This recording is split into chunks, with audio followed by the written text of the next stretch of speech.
Jadi kawan-kawan kat rumah tu, jom kita saksikan Alibaba dan Kassim Baba Kids on 2. Kita tengok kita nak makan apa hari ni. Mari belajar memasak Sama Alibaba dan Kassim Baba at Kids on 2. Assalamualaikum kawan-kawan. Hari ni kawan-kawan bersama Ana Alibaba. Ini hari Kassim Baba tak ada lah.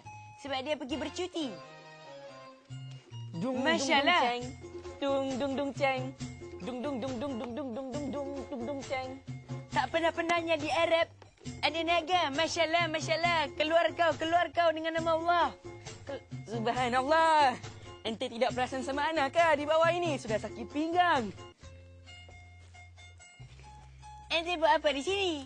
Ana kan baru balik dari negara China. Masya-Allah. Ana buat apa dengan ini benda? Ana beli sebagai buah tangan tu ente. Mari. Ana ada satu lagi perkara yang menggembirakan. Apa dia?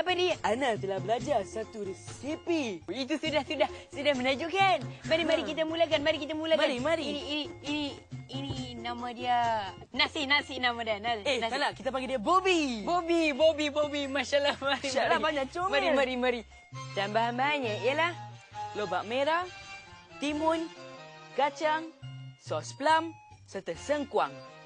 Cara-caranya ialah masukkan ke semua bahan ke dalam mangkuk dan gaul dengan menggunakan penyepit. Senang bukan? Selepas itu Sudah siap. Masya-Allah, banyak senang. Itu saja. Banyak bagus. Jadi kepada kawan-kawan yang tak sempat salin, kita lihat ini dulu.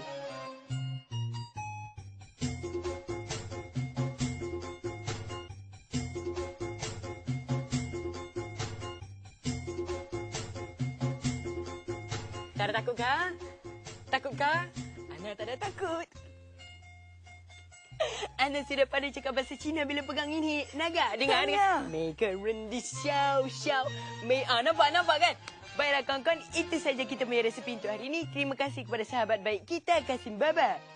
Baiklah kawan-kawan, itu saja kita belajar hari ini. Kita jumpa minggu depan pada waktu yang sama dan juga hari yang sama.